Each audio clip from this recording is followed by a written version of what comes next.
आज हम बात करने वाले हैं भारत के एक बहुत बड़े दाव की। एक ऐसा दाव जो समंदर पर खेला जा रहा है। और ये कोई छोटा मोटा दाव नहीं है।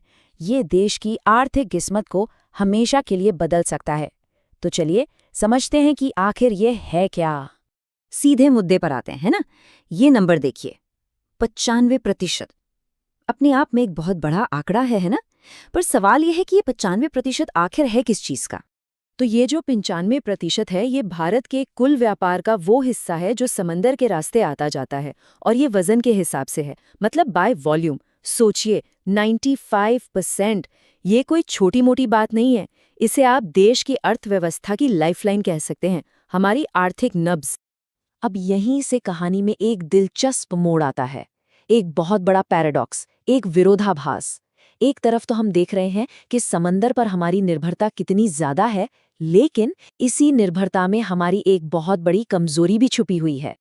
और ये सिर्फ वजन या वॉल्यूम की ही बात नहीं है। अगर हम पैसों में बात करें, मतलब ट्रेड बाय वैल्यू, तो भी करीब 70% कारोबार समंदर के रास्ते ही होता है। तो ये साफ है कि समुद्री रास्ते हमारे लिए कितने कितने ज्यादा जरूरी हैं। तो अब आती है असली चौंकाने वाली बात। जो देश अपने व्यापार के लिए समंदर पर इतना इतना ज्यादा निर्भर है, वो जहाज बनाने के ग्लोबल मार्केट में 1% से भी कम का हिस्सेदार है।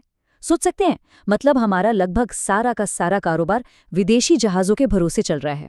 तो इसका मतलब क्या हुआ? इसका सीधा सीधा असर पड़ता है हमारी जेब पर, देश की अर्थव्यवस्था पर। जब हम माल ढुलाई के लिए विदेशी जहाजों पर निर्भर होते हैं, तो हमें उन्हें भारी भरकम किराया, मतलब फ्रेट चार्जेस चुकाने पड़ते हैं। और ये सारा पैसा देश से बाहर चला जाता है।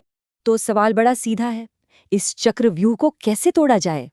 एक देश जो व्यापार में इतना बड़ा खिलाड़ी है, वो इस निर्भरता की जंजीरों से खुद को आजाद कैसे करे? तो इसी बड़ी चुनौती से निपटने के लिए सरकार ने एक बहुत ही महत्वाकांक्षी योजना बनाई है। ये सिर्फ कोई छोटा मोटा सुधार नहीं है, बल्कि एक बिल्कुल नया रास्ता बनाने की तैयारी है। इस योजना का सबसे पहला और सबसे बड़ा कदम है शिपिंग सेक्टर को इंफ्रास्ट्रक्चर का दर्जा देना। अब इसका मतलब क्या है?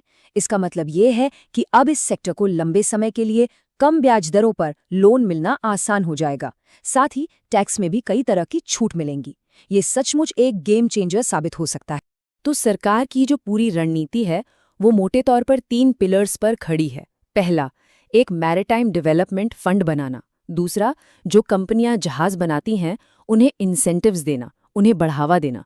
और तीसरा, मैरिटाइम इंडिया विजन 2030 और अमृतकाल 2047 जैसे लॉन्ग टर्म विजन प्रोग्राम्स को जमीन पर उतारना। और ये सिर्फ कागजी बातें नहीं है, इसके पीछे पैसा भी लगाया जा रहा है। इंडिया मैरिटाइम वीक 2025 में इस सेक्टर के लिए 12 लाख करोड़ रुपए के जबरदस्त निवेश का वादा किया गया है। 12 लाख करोड़! ये आंकड़ा दिखाता है कि सरकार इस योजना को लेकर कितनी सीरियस है। ठीक है, तो नीतियां बन गई, पैसा भी आ रहा है। अब बात करते हैं जमीनी हकीकत की, यानी असल में जहाज और शिपयार्ड बनाने की। मतलब महत्वाकांक्षा को अब स्टील का रूप देने का समय आ गया है। और जो लक्ष्य रखे गए हैं वो बहुत ही साफ और बहुत बड़े हैं। देखिए, 2023 में हमारी ग्लोबल हिस्सेदारी 1% से भी कम थी। टारगेट है कि 2030 तक इसे 5% तक ले जाया जाए। और लंबा लक्ष्य ये है कि 2047 तक भारत दुनिया के टॉप 5 जहाज बनाने वाले देशों में से एक हो। तो एक तरफ है आज की हकीकत, जहां हमारे पास करीब 1526 जहाजों का बेड़ा है और ग्लोबल शिप बिल्डिंग में 1% से भी कम की हिस्सेदारी है।